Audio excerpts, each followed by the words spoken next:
ಯೇಸುಕ್ರಿಸ್ತನ ಪರಿಶುದ್ಧವಾದ ನಾಮಕ್ಕೆ ಸ್ತೋತ್ರವಾಗಲಿ. ಈ ದಿನ ದೇವರ ಶಕ್ತಿಯನ್ನು ವ್ಯಕ್ತಪಡಿಸುವುದು ಎಂಬ ಸಂಗತಿಯನ್ನು ಕುರಿತು ಧ್ಯಾನಿಸೋಣ. 1 ಕೊರಿಂಥ 4ನೇ ಅಧ್ಯಾಯ 19-21 ವಾಕ್ಯ. ಆದರೆ ಕರ್ತನ ಚಿತ್ತವಿದ್ದರೆ ನಾನು ಬೇಗ ನಿಮ್ಮ ಬಳಿಗೆ ಬಂದು ಒಪ್ಪಿಕೊಂಡಿರುವವರ ಮಾತನ್ನಲ್ಲ, ಅವರ ಶಕ್ತಿಯನ್ನೇ ಗೊತ್ತು ಮಾಡಿಕೊಳ್ಳುವೆನು. ದೇವರ ರಾಜ್ಯವು ಮಾತಿನಲ್ಲಿ ಇಲ್ಲ, ಶಕ್ತಿಯಲ್ಲಿಯೇ ಆಧಾರಗೊಂಡಿದೆ. ನಿಮ್ಮ ಇಷ್ಟವೇನು? ಬೆತ್ತ ತೆಗೆದುಕೊಂಡು ನಿಮ್ಮ ಬಳಿಗೆ ಬರಲು, ಪ್ರೀತಿಯಿಂದಲೂ ಸೌಮ್ಯ ಭಾವದಿಂದಲೂ ಕೂಡಿದವನಾಗಿ ಬರಲು. ಆಮೆನ್. ಇತರರು ಅವನು ಯಾರೂ ಹೊಡೆಯಲಾರದಷ್ಟು ಬಲಿಷ್ಠನು ಎಂದು ಭಾವಿಸಿದ್ದರು, ಆದರೆ ದಾವೀದನು ಅವನು ಸೋತು ಹೋಗಲು ದೊಡ್ಡವನು ಎಂದು ಭಾವಿಸಿದ್ದನು. ಆಮೆನ್. ಹಲ್ಲೆಲೂಯಾ.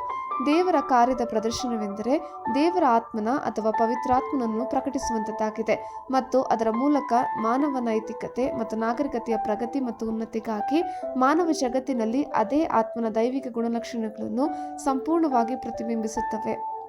ಸ್ವಸ್ಥತೆ, ವಿಮೋಚನೆ ಮತ್ತು ಅದ್ಭುತಗಳನ್ನು ತರಲು ದೇವರ ಅಭಿಷೇಕವನ್ನು ಬಿಡುಗಡೆ ಮಾಡಿರಿ. ಪವಿತ್ರಾತ್ಮನನ್ನು ಪ್ರಕಟಿಸುವ ಮತ್ತು ಆತ್ಮನ ವರಗಳಲ್ಲಿ ಕಾರ್ಯನಿರ್ವಹಿಸುವ ಜೀವನ ಶೈಲಿಯನ್ನು ಜೀವಿಸಿರಿ. ನಿಮ್ಮೊಳಗಿನ ದೇವರ ಅನಂತ ಉತ್ಪನ್ನಗಳನ್ನು ಪ್ರವೇಶಿಸಿರಿ.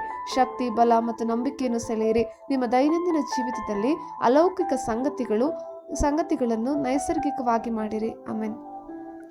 ದೇವರ 3 ರೀತಿಯ ವ್ಯಕ್ತಪಡಿಸುವಿಕೆ. ಟ್ರಯಡ್, ಲ್ಯಾಟಿನ್ನಿಂದ ಟ್ರಿನಸ್, ತ್ರಿಪೋಲ್ಡ್ ಎಂಬುದು ದೇವರ ಸ್ವಭಾವಕ್ಕೆ ಸಂಬಂಧಿಸಿದ ಕೇಂದ್ರ ಸಿದ್ಧಾಂತವಾಗಿದೆ. ಇದು 3 ಸಮಾನ, ಶಾಶ್ವತ, ಗಣನೀಯ ದೈವಿಕ ವ್ಯಕ್ತಿಗಳಲ್ಲಿ ಒಬ್ಬ ದೇವರನ್ನು ವ್ಯಾಖ್ಯಾನಿಸುತ್ತದೆ. ತಂದೆಯಾದ ದೇವರು, ದೇವರ ಮಗನಾದ ಯೇಸು ಕ್ರಿಸ್ತನು ಮತ್ತು ದೇವರ ಪವಿತ್ರಾತ್ಮನು. ಆಮೆನ್. ಅಪೊಸ್ತಲನಾದ ಪೌಲನ ಮೂಲಕ ದೇವರ ಮಹೋನ್ನತ ಶಕ್ತಿ. ಅಪೊಸ್ತಲ ಕೃತ್ಯಗಳು 19ನೇ ಅಧ್ಯಾಯ 11-12 ವಾಕ್ಯ.